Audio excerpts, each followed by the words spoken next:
Welcome friends. तो आज मैं आपको बताऊंगा कि स्प्लाइन मॉडलिंग कैसे करी जाती है। हम जब भी आर्किटेक्चरल रेंडरिंग करते हैं, जब भी हमें आर्किटेक्चरल वर्क करना होता है या मॉडलिंग करनी होती है या हमें इंटीरियर डिज़ाइनिंग से रिलेटेड कुछ भी काम करना होता है, उसमें हमारी स्प्लाइन मॉडलिंग ज़्यादा यूज़ होती है। तो आज हम क्या करेंगे, आज हम स्प्लाइन मॉडलिंग में हम ये देखेंगे कि किसी भी कंपनी का कोई लोगो बनाना है या कोई भी कस्टमाइज्ड शेप है जिसकी आपके पास सिर्फ फ़ोटो है, तो उसको अगर आपको उसका 3D मॉडल बनाना है तो वो आप कैसे करेंगे। तो आज मैं आपको ये बताने जा रहा हूँ। तो सबसे पहले मैं आपको लोगो बनाना सिखाऊंगा। तो लोगो कोई सा भी ले लेते हैं। अब मैं इंटरनेट पे जा रहा हूँ और इंटरनेट पे किसी भी कंपनी का मैं लोगो डाउनलोड कर लेता हूँ, उसकी फ़ोटो डाउनलोड कर लेता हूँ। अबे जैसे एडिडास का लोगो है तो एडिडास का हम कोई सा भी लोगो कर लेते हैं। जैसे आप कोई सा भी कर लीजिए, ये वाला देख लीजिए।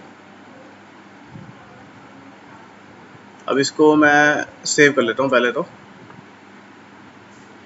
इसको हम डेस्कटॉप पे सेव कर लेते हैं। ये पहले से मैंने सेव कर ही रखा है। अब हम मैक्स में आ जाएंगे। मैक्स में आप अगर ये देख रहे हो क्रिएट, ये टूल्स होते हैं क्रिएट, फिर ये मॉडिफाई, फिर हायरार्की, फिर ये मोशन, फिर ये डिस्प्ले, फिर ये यूटिलिटीज़। अब ये क्रिएट में अगर हम गए हुए हैं, अब जैसे ऐसे ये मॉडिफायर को हमने क्लिक करा तो मॉडिफायर आ गया, ऐसे ही हमें क्रिएट को पहले क्लिक करना होता है। इसमें सबसे पहला जो ऑप्शन होता है वो ज्योमेट्री का होता है, फिर ये दूसरा ऑप्शन होता है शेप्स का। ये शेप्स में ये सारे टाइप के स्प्लाइंस होते हैं, line, circle, arc, ngon, text, egg, section, helix, star, donut, ellipse, rectangle. तो हम जैसे इसको लाइन को हमने ऐसे पकड़ा, उसके बाद हमें क्या करना होता है, हमें लेफ्ट क्लिक करा है और ये लाइन सेलेक्ट हुआ है। उसके बाद मैं ये अपने व्यू पे जाऊंगा, इसमें मैं लेफ्ट क्लिक करूंगा। लेफ्ट क्लिक करने से एक पॉइंट आ जाता है। जहाँ जहाँ पे आप लेफ्ट क्लिक करते जाओगे वहाँ वहाँ पे ऐसे पॉइंट बनते जाएंगे। और ये जो आखिरी पॉइंट है उसके पास में जैसे ही आप आखिरी पॉइंट जोड़ते हो तो ये ऑप्शन देता है क्लोज स्प्लाइन का। तो अब आपने क्लोज करना है नहीं करना है, हमें क्लोज करना होता है। तो अब ये क्लोज स्प्लाइन पे मैंने इसको यस कर दिया। अब मैंने राइट क्लिक करा तो मैंने उस कमांड को क्लोज कर दिया। अब ये आप देखोगे W दबाने से ये पिवट पॉइंट आ जाता है। ये जो हमारा ZYX लिखा हुआ है इसे पिवट पॉइंट कहते हैं। अब ये W दबाने से आ गया। अब हम सबसे पहले क्या करेंगे, अब मैं इसको डिलीट कर देता हूँ। अब हम सबसे पहले आज ज्योमेट्री में ये बॉक्स ले रहा हूँ, इस बॉक्स के ऊपर मैं वो फोटो लगाऊंगा जो मैंने डाउनलोड करी थी एडिडास के लोगो की। अब मैं सबसे पहले M दबाऊंगा। M दबाने से क्या होता है, मटेरियल एडिटर ओपन हो जाता है। अब ये मटेरियल एडिटर ओपन होने के बाद में इसमें मैंने क्या करा, पहले तो सबसे पहले यहाँ पे अगर आप देखोगे आर्क एंड डिज़ाइन लिखा हुआ है तो इसका मतलब है कि हमने वीरे इंस्टॉल करा हुआ है और वीरे नहीं है। तो मैं रेंडर सेटअप में जा रहा हूँ।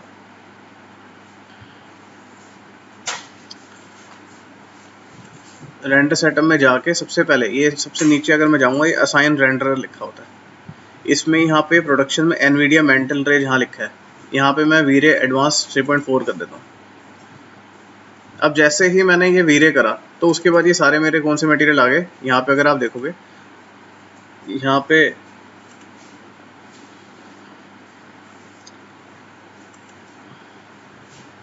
थोड़ा टाइम लग रहा है। ये देखो ये सारे जो पॉल वीरे एक मटेरियल लाइब्रेरी है जो मैंने डाउनलोड कर रखी थी। इसमें मैंने मटेरियल्स अपने बना रखे हैं। इसमें मैं कोई सा भी मटेरियल अभी ले लेता हूँ। अब ये मटेरियल जैसे ही मैंने डबल क्लिक करा तो ये मटेरियल इस विंडो में आ गया। अब ये मटेरियल को किसी ऑब्जेक्ट पे अगर असाइन करना है तो ये देखो ये असाइन मटेरियल टू सिलेक्शन एक टूल होता है, इसको हमें दबाना होता है। लेकिन उससे पहले हमें उस ऑब्जेक्ट को सिलेक्ट करना होता है। तो ये ऑब्जेक्ट अभी सिलेक्टेड नहीं है। जैसे ही मैं इसको कर्सर को इसके ऑब्जेक्ट के ऊपर लेके आता हूँ तो आप देखो ये कर्सर पहले तो ये वाइट सा था, ये देखो ये कर्सर जो है वाइट सा है। अब ये कर्सर जैसे ही ऑब्जेक्ट पे आया तो ये देखो ये कैसा बन गया, ये प्लस का साइन बन गया। जब ये प्लस का साइन बनेगा तभी आप किसी ऑब्जेक्ट की सिलेक्शन कर सकते हो। अब मैं लेफ्ट क्लिक करूँगा तो ये ऑब्जेक्ट सेलेक्ट हो गया और ये पिवट पॉइंट उसके ऊपर आ गया। और अगर आप देखोगे ये 3ds Max 2016 में अगर मैं कर रहा हूँ तो ये देखो ब्लू सी ये आउटलाइन हो गई। ये आप देखो पूरे ऑब्जेक्ट पे ब्लू सी एक आउटलाइन सी हो रखी है। ये देखो ये चीज़, ये जो है इसका मतलब है कि ये ऑब्जेक्ट सिलेक्टेड है। पहले के वर्जन्स में ऐसा ऑप्शन नहीं था, लेकिन अब इन्होंने करा हुआ है, तो इससे पता चल रहा था कि हमारा ऑब्जेक्ट सिलेक्टेड है। अब इस पर मैंने असाइन मटेरियल करा। अब उसके बाद भी आप देखोगे तो इस पर मटेरियल तो असाइन हो गया, कलर चेंज हो गया, लेकिन इस पर कोई भी टेक्सचर नहीं दिख रहा है।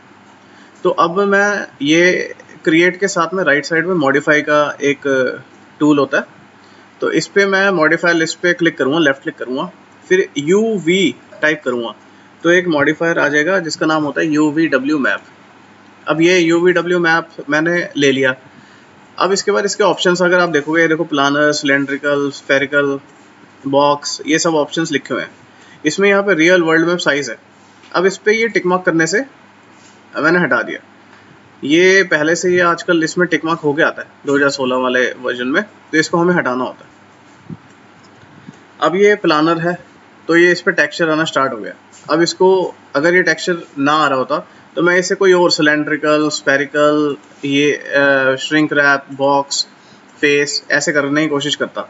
तो जैसे भी मेरे को सूट करता मैं उस हिसाब से इस पे अपना UVW मैप का टेक्सचर दिखाता। अब ये डिफ्यूज का जो ये मैप है, इस पे मैंने क्लिक करा मटेरियल में, यहाँ पे बिट मैप लिखा हुआ आ रहा है। यहाँ पे बिट मैप ही सिलेक्ट करना होता है आपको। अब जैसे अगर आप देखोगे तो ये यहाँ पे स्टैंडर्ड का एक ऑप्शन आता है मैप्स में, इस पे ये बिट मैप सेलेक्ट करना होता है आपको। बिट मैप जैसे ही सिलेक्ट करोगे तो ये ऑप्शन दिखा देगा कि कौन सा फोटो आपको करना है। हमने डेस्कटॉप पे सेव किया था ये एडिडास का जो लोगो था, इसको मैंने ओपन कर दिया लेफ्ट क्लिक करके। अब ये देखो ये लाल स्क्रीन हो गई, आपको दिख नहीं रहा है ना।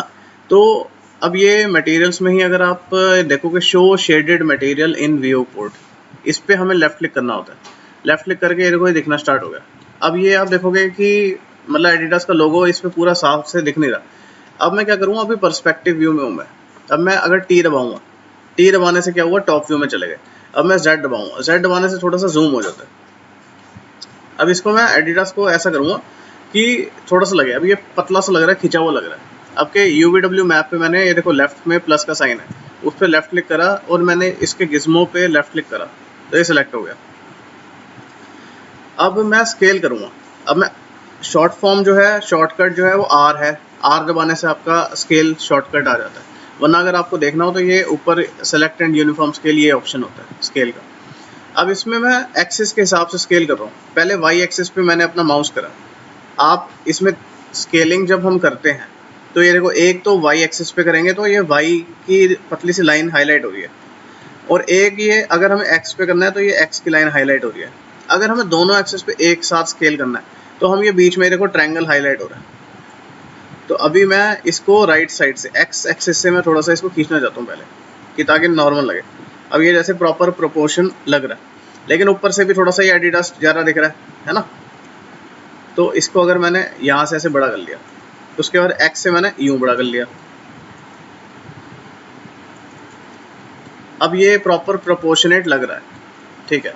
अब मैंने इस पे क्या करा, अब मैंने ये गिज्मो को बंद भी करना है, तो मैंने सबसे पहले UVW मैप पे लेफ्ट क्लिक करा, फिर ये माइनस के साइन पे क्लिक करा। अब ये स्केल से मैंने मूव कमांड पे जाना है। मूव कमांड पे या तो आप ऊपर लेफ्ट में ये जो 4 एरो बने हुए हैं, इस पे आप लेफ्ट क्लिक कर दोगे तो आ जाएगा, वरना आप शॉर्टकट यूज़ करना चाहते हो तो W दबा दोगे तो ये मूव कमांड आ जाएगी, ठीक है। अब हम ज्योमेट्री से शेप्स पे जा रहे हैं और मैंने ये लाइन सेलेक्ट करी। अब लाइन सेलेक्ट करने के बाद अगर आप देखोगे कि मैं ये पॉइंट तो क्लिक कर रहा हूँ, लेकिन इस पर आपको पॉइंट दिख नहीं रहे कि कहाँ जा रहे हैं। ये पॉइंट इसलिए नहीं दिख रहे क्योंकि ये इमेज के नीचे जा रहे हैं। अभी मैं इसको डिलीट करूँगा। अब मैं इसको, जो हमने ये ऑब्जेक्ट यूज़ कर रहे हैं लोगो ट्रेस करने के लिए, इसको मैंने लेफ्ट क्लिक करके सेलेक्ट करा। अब मैं कंप्यूटर पे F दबाऊंगा। F से होता है फ्रंट व्यू। आप अगर ये देखोगे जैसे टॉप लिखा हुआ है, अब ये टॉप की जगह फ्रंट आने लग जाएगा। F दबाया मैंने तो देखो ये ऊपर F से फ्रंट आने लग गया। अब आप अगर ये पीछे के स्क्वायर स्क्वायर से देखोगे, इसे ग्रिड लाइन कहते हैं। ये G दबाने से गायब हो जाती है, G दबाने से आ जाती है। ये आप देखो कि ग्रिड लाइन से आ रही है, और इसमें पूरे ग्रिड में ये देखो बीच में काली सी लाइन दिख रही है आपको। हमें क्या करना है, इस काली लाइन से नीचे अपने ऑब्जेक्ट को लेके जाना है। अब मैं इससे नीचे लेके गया, ये देखो मैं नीचे ले गया, ठीक। अब मैंने दोबारा से T दबाया, मतलब कि टॉप व्यू। और मैंने Z दबाया, Z दबाने से जूम हो गया। ठीक है, अब मैंने लाइन को दोबारा से लेफ्ट क्लिक करा और सिलेक्ट कर लिया। अब मैं जहाँ जहाँ पे लेफ्ट क्लिक करूँगा वहाँ पे पॉइंट बनना स्टार्ट हो जाएगा। तो अभी मैंने पहला पॉइंट सेलेक्ट कर लिया, अब ये दूसरा पॉइंट मैंने यहाँ लगा दिया, फिर ये तीसरा पॉइंट मैंने यहाँ लगा दिया, फिर ये चौथा पॉइंट मैंने यहाँ लगा दिया, और ये मैंने इसको क्लोज कर दिया। मैंने बिल्कुल पास किया है, क्लोज प्लान कह रहा है, मैंने यस कर दिया। ठीक है, अब फिर मैंने राइट क्लिक करा ताकि कमांड को क्लोज करा जाए। अब इसको हम कैसे बदलेंगे इसी सेम शेप में जैसा पीछे फोटो पे दिखाया जा रहा है। अब मैं इस पे क्या करूँगा, इसके मॉडिफाई पे जाऊँगा।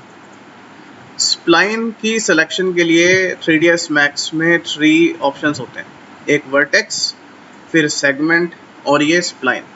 तो हम अभी सबसे पहले वर्टेक्स पे जाते हैं। वर्टेक्स पे जाएंगे, हम लेफ्ट क्लिक कर देंगे तो ये सिलेक्ट हो गया। इसका शॉर्टकट वैसे 1 दबा दोगे तो भी आ जाता है। अब मैं सबसे पहले वर्टेक्स को सिलेक्ट करूँगा। मैं वर्टेक्स पे गया और मैंने लेफ्ट क्लिक करा तो ये सिलेक्ट हो गया। अब मैं राइट क्लिक करूँगा और यहाँ पे ऑप्शंस आ रहे हैं Bezier corner, Bezier corner, smooth. तो अभी ये कॉर्नर पे है, अब मैं इसे बेजियर कॉर्नर करता हूँ। बेजियर कॉर्नर करने के बाद में मेरे पास ये 2 एंटीने से आ जाते हैं। आप हरे से ये देखो, ये एंटीना सा दिख रहा है, ये 2 एंटीने। अब इस एंटीने को यूज़ कैसे करते हैं, इस एंटीने को मैंने पकड़ना है तो मैं लेफ्ट क्लिक करके दबा के रखूँगा। मैं तब तक दबा के रखूँगा जब तक ये शेप जैसी मैं चाह रहा हूँ वैसी ना आ जाए। अब ये देखो, ये दबा के रखा हुआ मैंने, अभी मैंने माउस छोड़ा नहीं है, लेफ्ट क्लिक दबा के रखा हुआ है।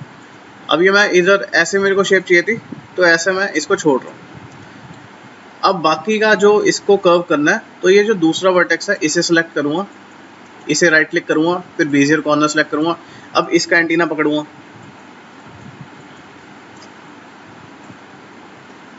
तो ये इस तरीके से हो रहा है।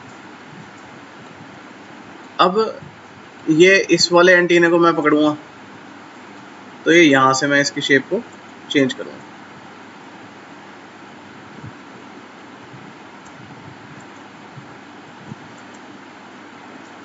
अब इसको सिलेक्ट करा, राइट क्लिक करा, बेजियर कॉर्नर लेफ्ट क्लिक करके करा, इसके एंटीने को पकड़ा, इसके ये वाले एंटीने को पकड़ा और मैंने यहाँ से कर दिया। फिर इस वाले एंटीने को पकड़ा, राइट क्लिक करा, बेजियर कॉर्नर,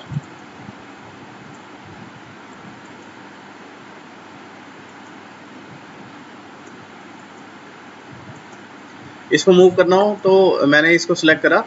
और मूव में भी ऐसे ही होता है जैसे स्केल में मैंने आपको बताया था कि एक्स एक्सेस पे अगर आप मूव करना चाहते हो तो ये लाइन से हाईलाइट हो जाती है। जैसे पहले ये रेड होती है, अब ये रेड की देखो वाइट होगी। अभी अगर मैंने वाई एक्सेस पे करना है तो अभी ये ग्रीन है, अब मैं ग्रीन का अगर मैं इस पर ऐसे करूँगा तो ये ऊपर जाएगी, और ये स्क्वायर पे अगर करूँगा तो ये दोनों एक साथ आ जाएंगे।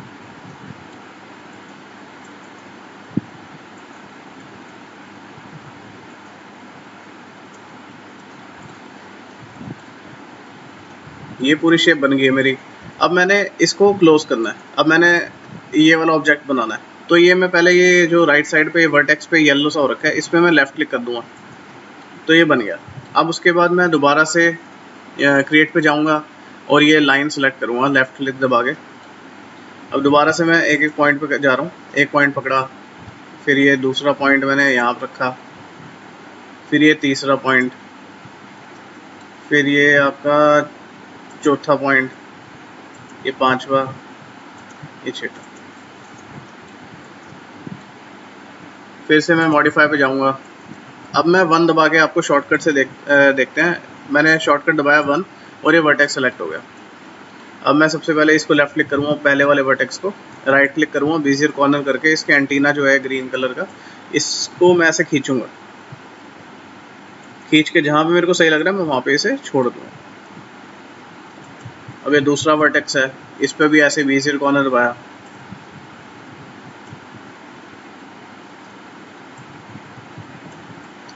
तीसरा vertex right click, Bezier corner, antenna पकड़ा, खींचा,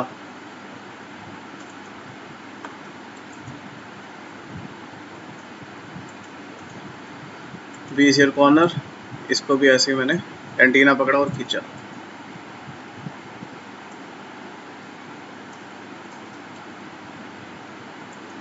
फिर से मैंने अब 1 दबाया तो मैंने इसको क्लोज कर दिया। यही चीज़ हम बार बार करेंगे। पॉइंट लेंगे,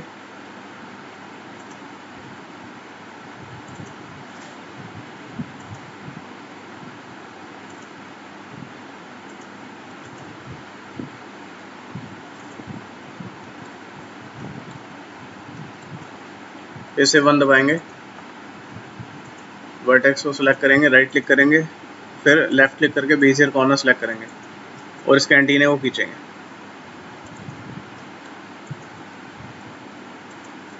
फिर से right click, left click, Bezier corner करा, फिर ये यहाँ से शेप बनाई। इसके इस वाले एंटीने को खींचूंगा मैं, फिर ये वाला वर्टेक्स को, फिर ये बेजियर कॉर्नर,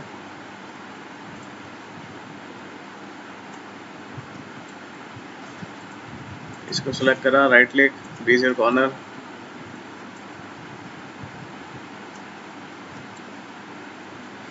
इसको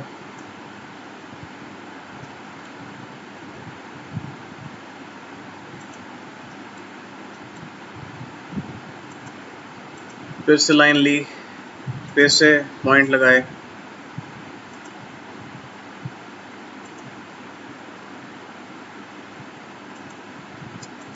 क्लोज करा स्प्लाइन को, फिर से 1 दबाया, वर्टेक्स को सेलेक्ट करा, राइट क्लिक करा, बेजियर कॉर्नर लेफ्ट क्लिक करके सेलेक्ट करा, फिर इस एंटीने को खींचा।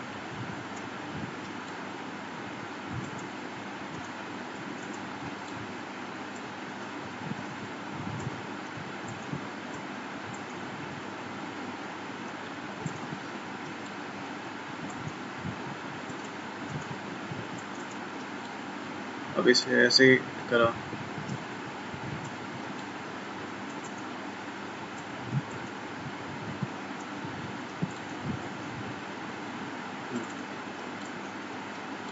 अब इस पे आप एक ऑप्शन और भी कर सकते हो। अगर आप ध्यान से देखोगे तो ये देखो, ये ना थोड़ा सा, इसको मैं दिखाता हूँ कि इसमें इंटरपोलेशन, ये देखो, ये जो रेंडरिंग के नीचे इंटरपोलेशन है, इसको कैसे यूज़ करते हैं।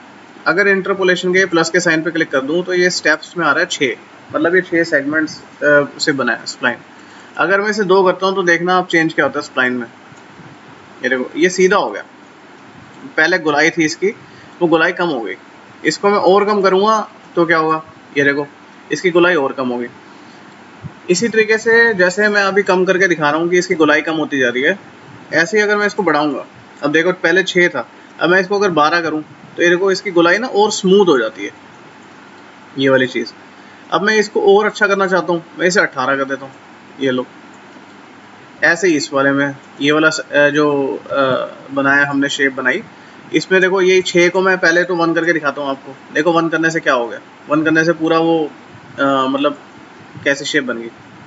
अब इसको दोबारा से मैं 18 कर देता हूँ तो ये स्मूथनेस इसमें ज़्यादा बढ़ गई। इसको 6 की जगह मैं 18 कर देता हूँ, इसकी स्मूथनेस बढ़ा दी। इसका सिलेक्ट करा वर्टेक्स और इसे भी 18 कर दिया। अब आप अगर ध्यान से देखोगे तो ऑब्जेक्ट सिलेक्शन करने के लिए, जैसे मैंने आपको पहले बताया कि ये कर्सर अभी देखो वाइट कलर का एरो बना हुआ है, जैसे ही किसी ऑब्जेक्ट पे जाता है तो इसकी शेप बदल जाती है। ये देखो प्लस का साइन हो गया।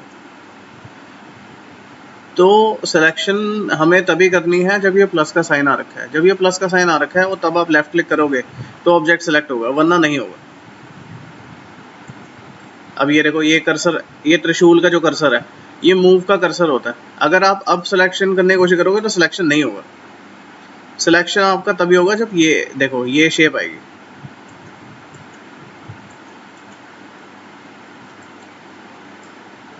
ठीक है। अब हमने, अब ये पहले एडिडास का जो ये लोगो सा है, इसको मैंने सेलेक्ट करा हुआ है। अब इसको मैं एक बार मूव करके दिखाता हूँ। अब ये मूव पे मैंने राइट क्लिक करा और ये एक डायलॉग बॉक्स ओपन हो गया। इसमें एक्स एक्सिस आप देख रहे हो, एक्स एक्सिस। अब मैं एक्स एक्सिस पे माइनस करके 5 फुट कर देता हूँ, माइनस 5 फुट और कर देता हूँ, तो ये 10 फुट पे ये लेफ्ट में मूव हो गया। अब पीछे ये देखो, ये स्प्लाइंस है। अब इनको मैं एक साथ जोड़ूंगा। हम सबसे पहले एक किसी भी स्प्लाइन पे लेफ्ट क्लिक करके सिलेक्ट कर लेंगे। जैसे ही हम सिलेक्ट करेंगे तो उसकी शेप बदल जाती है, कलर बदल जाता है। अभी देखो ब्लू कलर का हो रखा है। अब जैसे ये प्लस का साइन आया, मैंने लेफ्ट क्लिक करा तो ये सिलेक्ट हो गया। सिलेक्ट होने के बाद ये वाइट कलर का हो गया। ठीक है, अब मैं इस पर राइट क्लिक करूँगा और ये अटैच, लेफ्ट में एक ऑप्शन आ रहा है, इस पर लेफ्ट क्लिक करूँगा और फिर जिसको भी मैंने अटैच करना है उसे मैं सिलेक्ट करूँगा। ये सिलेक्ट कब होगा? जब ये देखो कर्सर की शेप देखो, प्लस का साइन आ रखा है और साथ में 4 गोले, जब ये आएगा तभी हम अटैच करेंगे। अब ये सारे सिलेक्ट हो गए। अब मैं राइट क्लिक करके कमांड को क्लोज कर दूंगा। ठीक है, अब ये स्प्लाइन से हमने एक शेप बना दी। अब हम क्या करेंगे, इसको हम एक्सट्रूड करेंगे, मतलब मॉडिफायर पे जाएंगे। मॉडिफायर पे हम अब किसी भी टाइप का मॉडिफायर इस पे अप्लाई करना चाहें हम अप्लाई कर सकते हैं। अब इसमें मैंने EX टाइप करा तो ये एक्सट्रूड का आ गया। अब एक्सट्रूड का आया तो ये देखो ये शेप बदल गई। अब इसमें मैं इसको अमाउंट में चाहे मैं इसको जितना मोटा करना चाहूँ, देखो 6 इंच कर देता हूँ। अब ये टॉप व्यू है इसलिए आपको दिख नहीं रहा। अगर इसको मैं ऑल्ट दबा के माउस का बीच के पहिए को एक साथ घुमाऊंगा तो ये शेप दिखाएगा, मतलब ये सीधा ऑर्थोग्राफिक व्यू में लेके चला जाता है। तो मैंने Z और P दबाया तो ये पर्सपेक्टिव व्यू हो गया। ये देखो ये पर्सपेक्टिव व्यू लिखा हुआ। इस पे अगर आप थोड़ा सा और इसको चाहते हैं कि और इसकी थोड़ा सा स्मूथनेस ही बढ़े तो इसमें मॉडिफायर होता है एक स्मूथ, आप स्मूथ लगा सकते हो। और इसको आप और करना चाहो तो ये लाइन को हम लेफ्ट क्लिक करके सिलेक्ट करेंगे। इंटरपोलेशन जो हमने 18 दे रखे है इसे आप और बढ़ा सकते हो।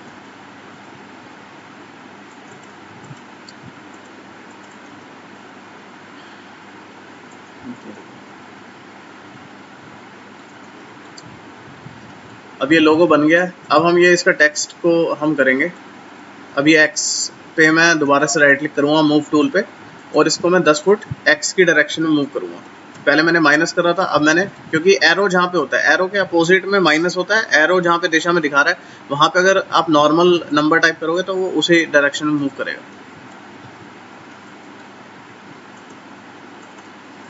एडिडास,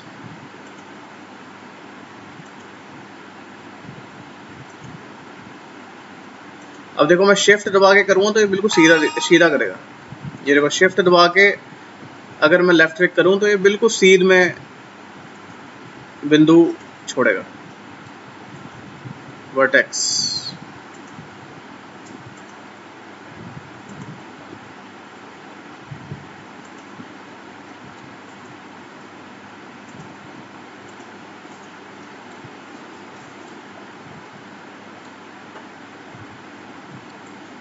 अब दोबारा से हम 1 दबाएंगे, वर्टेक्स सेलेक्ट करेंगे, फिर से राइट क्लिक करेंगे, फिर लेफ्ट क्लिक करके बीजियर कॉर्नर सेलेक्ट करेंगे, फिर से वही हम एंटीने खींचेंगे और शेप बनाएंगे, फिर से बीजियर कॉर्नर। अच्छा, इसमें आप सोचोगे कि मैं मतलब इसमें बीजियर कॉर्नर करे जा रहा हूँ, इसमें अगर मैं राइट क्लिक करके ये बीजियर करूँ तो क्या होगा? अगर मैं ये बीजियर करूँगा तो ये दोनों साइड से मूव करेगा। अब देखो ये अगर मैं एंटीना को हिलाऊंगा ना तो ये इस वर्टेक्स से इस वर्टेक्स की जो ये सेगमेंट है इसको तो हिलाएगा, लेकिन इसके साथ ये जो इससे दूसरी कनेक्टेड है, इस वाले वर्टेक्स से और इस वाले वर्टेक्स के बीच में जो ये सेगमेंट है इसको भी हिलाएगा। देखो ये देखो, एक को हिलाने से दूसरी भी हिल रही है। और मैं ये चाह रहा था कि जिस सेगमेंट पे मैं काम कर रहा हूँ, मतलब इस वर्टेक्स से इस वर्टेक्स के बीच की सेगमेंट पे अगर मैं काम कर रहा हूँ तो सिर्फ ये हिले, और इसको तो मैं ठीक कर चुका था तो इसलिए ये ना हिले। तो वो कैसे हो सकता है कि एक साइड कॉर्नर है और एक साइड बीजियर है। अब मैं कंट्रोल Z दबा रहा हूँ तो इसी चक्कर में बीजियर नहीं इस्तेमाल कर। अगर आपका कोई ऐसा ऑब्जेक्ट आप बना रहे हो जहाँ पे आपको दोनों साइड से ही इसको मूव करवाना है सेगमेंट को, तो आप बीजियर यूज़ कर सकते हैं। अब इसको वर्टेक्स को सेलेक्ट करा, फिर से राइट क्लिक, फिर ये लेफ्ट क्लिक करके बीजियर कॉर्नर,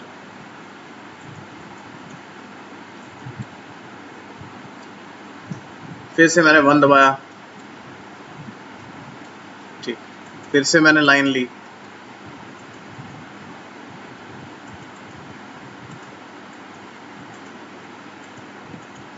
फिर से हम सेम प्रोसीजर बार बार करेंगे। वर्टेक्स को सेलेक्ट, राइट क्लिक, फिर ये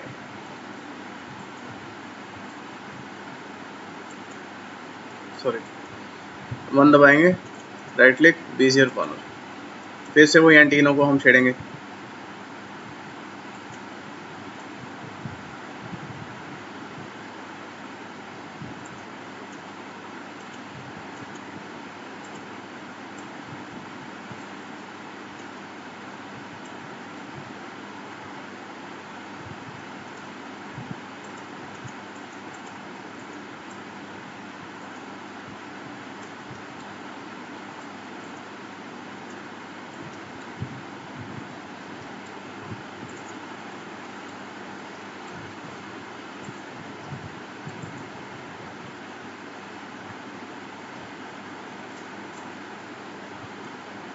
अब ये जो हम सेगमेंट है, हम इनको दोनों को कॉपी करेंगे और हम शिफ्ट प्रेस करके एक्स एक्सिस पे हम ये जब त्रिशूल सा बनेगा, देखो ब्लैक कर्सर सा बन रखा है, जब ये ब्लैक कर्सर बनेगा तो हम मूव कर पाएंगे। अगर ये ब्लैक कर्सर की जगह ये, अब देखो आप कर्सर प्लस का हो रखा है, ये सिलेक्शन का होता है। हम सिलेक्शन के कर्सर जब होगा स्क्रीन पे, हम तब मूव नहीं कर सकते हैं, हमें इसको ये काला त्रिशूल बनाना ही पड़ेगा। ठीक है, अब शिफ्ट दबा के, अब मैं शिफ्ट दबा के एक्स एक्सिस की तरफ लेफ्ट क्लिक करके दबा के रखूंगा और ये ऐसे कॉपी हो रहा है। इंस्टेंस या कॉपी, अभी फिलहाल मैं इसे कॉपी कर देता हूँ। मैं इंस्टेंस का आपको बताऊंगा। ये मैंने डी की जगह, ए की जगह मैंने डी में कर दिया, इसे मैं और मूव कर रहा हूँ आगे, ये ए बन गया। ठीक है, अब ऐसे ही मैं डी का बनाऊंगा।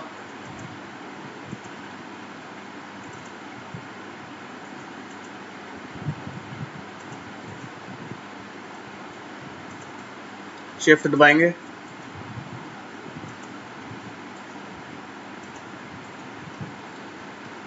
दोबारा से शिफ्ट दबा के सीधी लाइन,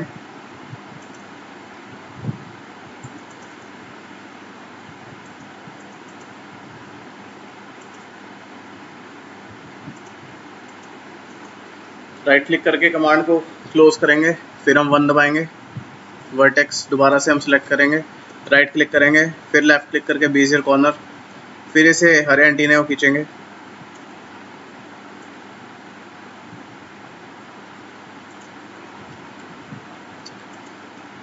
फिर से वर्टेक्स सेलेक्ट करा, राइट क्लिक करा, बेजियर कॉर्नर लेफ्ट क्लिक करके करा, फिर ये एंटीना खींचा।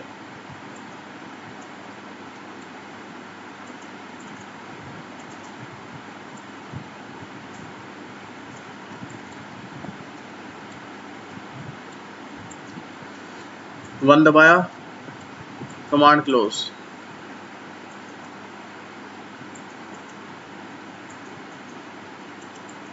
फिर से लाइन सेलेक्ट करी, फिर से वही वर्टेक्स लगाया 3, जोड़ा, राइट क्लिक करा, 1 दबाया, मतलब ये हमने वर्टेक्स को सिलेक्ट करा। पहले वर्टेक्स को सिलेक्ट करके राइट क्लिक, फिर ये बेजियर कॉर्नर,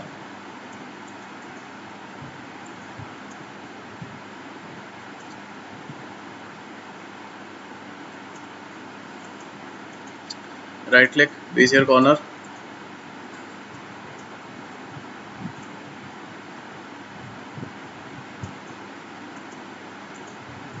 बेजियर कॉर्नर,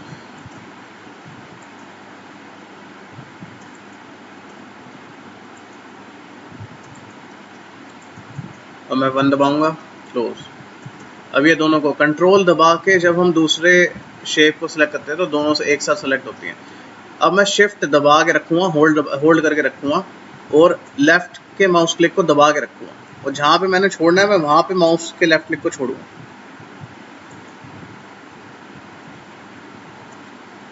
अभी मैंने कॉपी करा है, अब हमारा आई रह गया। फिर से हम क्रिएट पे जाएंगे, फिर शेप्स पे, फिर ये लाइन पे। अब हम ये एक पॉइंट दे दिया, अब हम शिफ्ट दबा के रखेंगे। शिफ्ट दबा के हमने पहला पॉइंट दिया, फिर दूसरा पॉइंट देंगे, ऐसे ही शिफ्ट दबा के हम ऐसे ये वाला पॉइंट देंगे, और ये शिफ्ट दबा के ही, यस,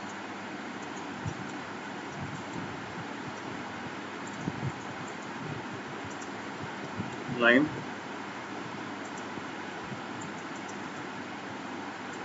ये शिफ्ट दबा के मैं वर्टेक्स लेफ्ट क्लिक कर रहा हूँ, आई भी बन गया। अब ये एस रह गया। फिर से हमने लाइन लिया, ये यहाँ पे कर्व करना है, यहाँ पे कर्व करना है, फिर यहाँ पे कर्व करना है, फिर यहाँ करना है, फिर यहाँ करना है, फिर ये शिफ्ट दबा के सीधा रखना है, फिर यहाँ पे करा, यहाँ पे करा, यहाँ पे करा, यहाँ,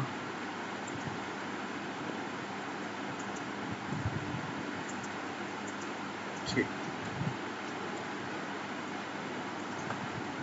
दोबारा से मैं मॉडिफाई में जाके इसके वर्टेक्स को लेफ़्ट क्लिक करूँगा, सेलेक्ट करूँगा, फिर से वर्टेक्स लेफ़्ट क्लिक करा, फिर राइट क्लिक करके इसे बेजियर कॉर्नर दिया, फिर इससे मतलब लेफ़्ट क्लिक करके रखा माउस का और खींचा,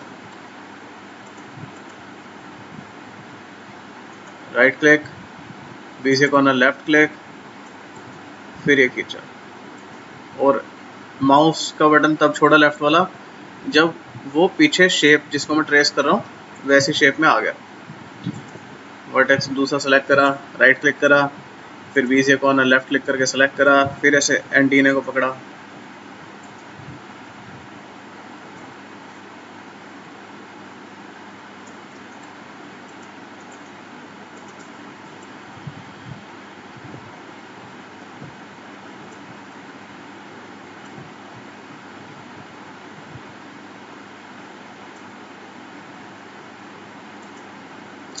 vertex right click, Bezier corner left click करके फिर से एंटीना को खींचा। यही प्रोसेस हमारा बार बार चलता रहेगा। राइट क्लिक, बेजियर कॉर्नर, फिर एंटीना को खींचा। मतलब सिर्फ हम बेजियर कॉर्नर यूज़ करके ऑलमोस्ट पूरा का पूरा लोगो ट्रेस कर पाते हैं। देखो फ्रेंड्स, कभी कभार ना ऐसा हो सकता है आपका कि ये एंटीना जो है आपका मूव ना हो राइट या लेफ्ट में, तो उसमें क्या है, इस पे ये क्लिक कर देना,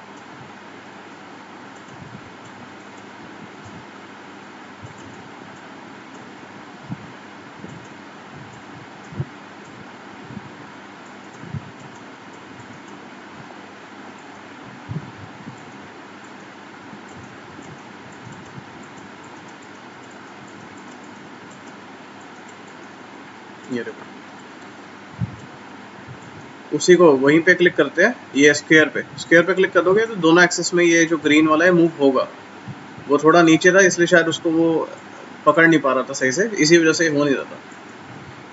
अब इसको वर्टेक्स को सिलेक्ट करा, फिर से राइट क्लिक, फिर बेजियर कॉर्नर, फिर यही एंटीना।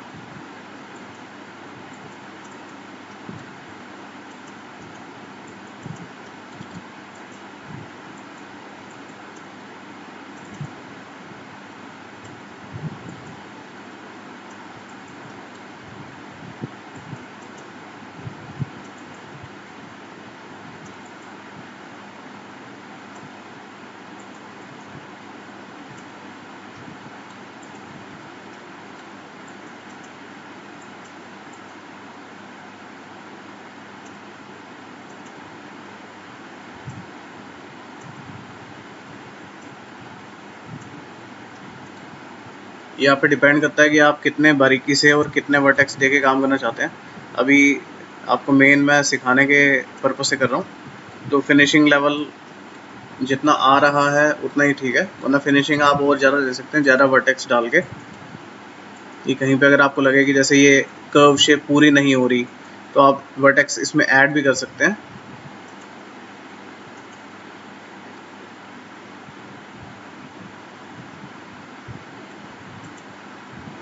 ये जैसे रिफाइन कनेक्ट करा, फिर ये रिफाइन कनेक्ट करके मैंने एक वर्टेक्स ऐड कर दिया इसमें।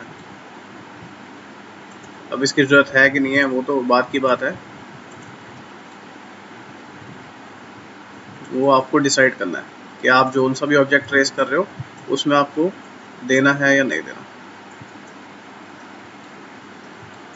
अब मैं 1 दबाऊंगा, वर्टेक्स बंद करूंगा। अब ये हमारा एडिडास पूरा का पूरा हो गया। अब ये जो पीछे का ऑब्जेक्ट है इसमें मैंने लेफ्ट क्लिक करके सिलेक्ट करके एक्स में माइनस की वैल्यू दूंगा, मूव डायलॉग बॉक्स में -10 फीट। अब ये उधर चला गया। अब इसको एडिडास के ये जो पूरा लोगो है, ये जो सारी शेप्स बनाई हैं, इन्हें मैं एक दूसरे से अटैच करूँगा।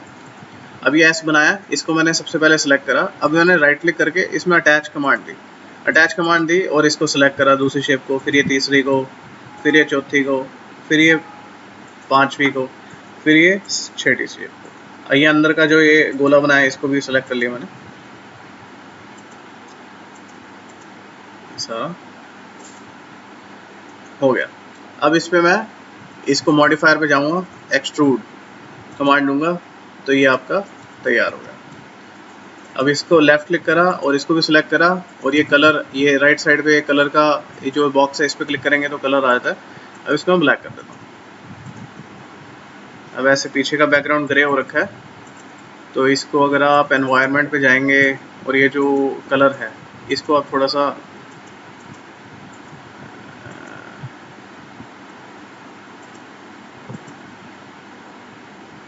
एनवायरनमेंट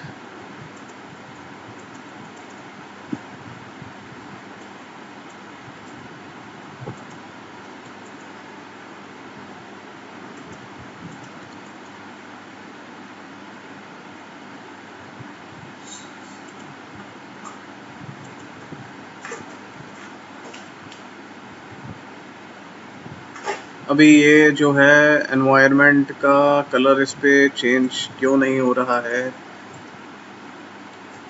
ये मैं आपको अभी बताता हूँ। लेकिन आप देखो ये पूरा मैंने ब्लैक में कर दिया है। हम इसके पीछे एक बॉक्स बना देते हैं।